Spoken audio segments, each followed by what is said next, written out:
April 2nd, 2011. The University of Toledo women's basketball team wins the WNIT championship. I am absolutely speechless. This is awesome. It's tremendous. It's beyond what words can imagine. It's amazing. It's actually indescribable. It's just one of those feelings that we will never forget. Tournament MVP Nama Shafir from Israel is believed to be the first female Orthodox Jew to earn an NCAA Division I scholarship. She scores 40 points. And Shafir is now set to lead the team as co-captain as the Women Rockets launch their new season here at Savage Arena. And in between the magical end of last season and the beginning of this one was the trip of a lifetime. And you get to go along for the ride.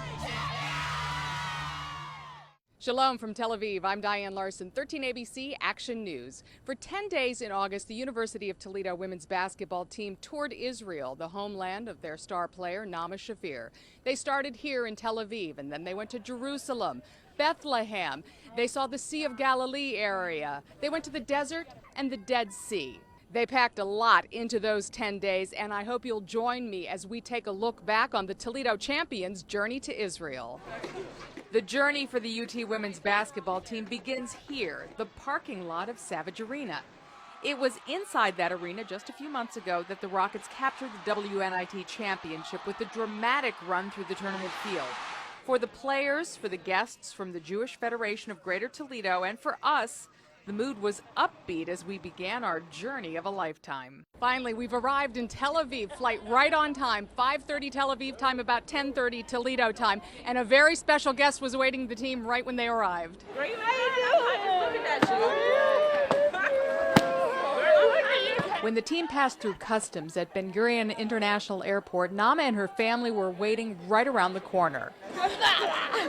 Her parents and brothers and sisters even made this banner which reads, "Welcome to the Promised Land, go Rockets." How are you? Nama's been in Israel all summer and hasn't seen her teammates since the school year ended in the spring. She told them she was very excited for them to see her homeland. Women's coach Tricia Cullip patiently waited her turn to give her star player a hug hello. Hey, Coach. What's up, big girl? From the airport to the charter bus for a quick trip to the hotel. The Rockets will stay here in Tel Aviv until Wednesday morning when they head to Nahalal for morning practice in preparation for their exhibition game near Nama's hometown of Hoshaya. But that's for another day. Tonight, it's rest and reflection as the sun sets on the beginning of their trip of a lifetime. This visit to Israel is about more than basketball. It's to learn something about the history of Israel. And one of the first stops was this small, nondescript building described by the tour guide as not big, not fancy, not beautiful, but important. Thousands of years old. This is Independence Hall, where on May 14th, 1948, the State of Israel was created. They chose the Art Museum of Tel Aviv. It's a lesson UT's Nama Shafir has learned before growing up in Israel, but perhaps the first time for many members of the team and supporters who are traveling with the group, like Toledoan Mark Feldstein and his 8th grade daughter Macy. No matter how modern big cities like Tel Aviv are, Israel is an ancient land. And in the words of our guide, seeing these sites in person paints our Bible books with color. It's a lot of history and stuff, so just being able to walk on some streets that have been around for thousands of years and seeing like the landmarks and stuff, so it's been pretty cool actually. On this stop, we traveled to the Sea of Galilee area where so many of the Bible miracles were said to have occurred. And this is the church where Jesus performed the miracle of the loaves and the fishes. All the places we've been so far has been quite an experience. I've never seen nothing like this. The Bible says Jesus had only 2 fishes and 5 loaves of bread to feed 5,000 followers, and when he placed them on this stone, they miraculously multiplied to feed everyone. It's the timing in which Jesus decided not to send people to have supper at home. The players spent time taking pictures, reflecting, buying souvenirs, and when it came to leave, a twist of fate that nobody could have predicted. We ran into this guy. It's such a unique coincidence. It's especially after the season that the girls had this year, and meeting them here in Israel, it's a blessing. Leonardo DeHavey just graduated from the University of Toledo. The Sylvania native just signed up for a 6-month religious mission to serve in Nazareth, volunteering at an English-speaking hospital as a way of utilizing his healthcare education degree. At first, he couldn't believe here in Israel he was seeing so many familiar faces from home. I recognized the T-shirt that one of the girls was wearing, and then all the girls were tall, and I'm like, the Toledo basketball team. Maybe coincidence, maybe a miracle. Either way, the Rockets may have another hometown fan cheering them on at their game. Gonna try to all come to it, yeah, and see them continue to conquer. They're so good. And conquer they did before a capacity crowd in the town of Nahalal. The UT Rockets played the Israeli select team.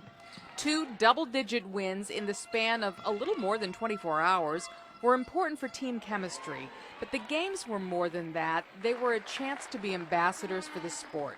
Benny Shalev is a neighbor of the Shafir family in Israel. He's traveled to the United States and has seen the team and Shafir play in the U.S.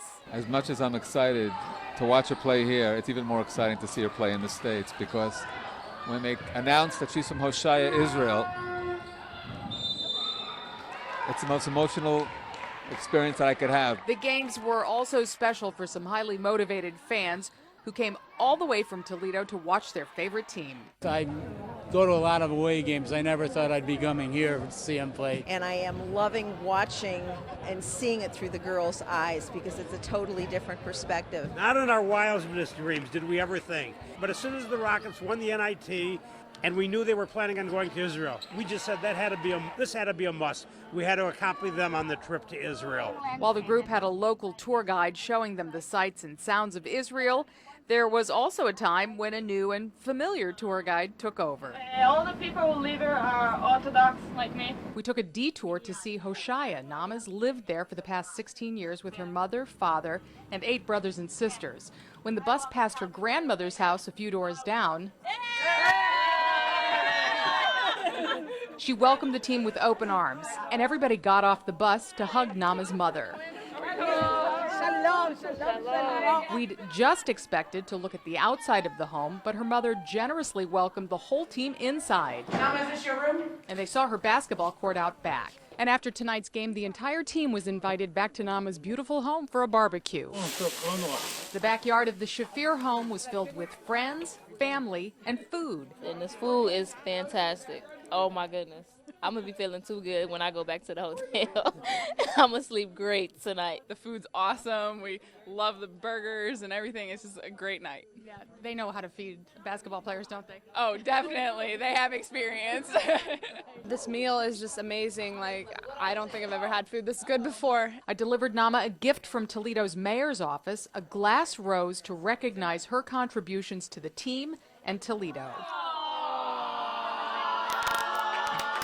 So far, this trip has been extremely busy for the women, and they felt some pressure for these games, not only to play well for each other and their coach, but the hundreds of Jewish fans who came to watch. I felt like things clicked a lot better tonight, and then this is like a really good ending to the night. I think it was fun just to all of us get a chance to play, and being able to play before season is always really good. And then it's nice to see Nama's family and have a meal cooked by them. We've never got to experience anything like this, so I think it just brings the team closer together. On this night, under a clear sky with a refreshing breeze, the Shafirs were warm and welcoming. The Rockets relaxed and well-fed. And by all accounts, a picture-perfect ending to game night in Israel. It's good, and I'm happy to be here, and can't wait to learn even more next week. But it was just good to see Nama's family and, you know, where she came from. It's just great to come here and experience Nama's family and come to Israel, because not too many people get to do that for free as a team, so it's a true blessing. When we come back, we'll visit the one place that houses the holiest sites for both the Jewish and Christian faiths, Jerusalem.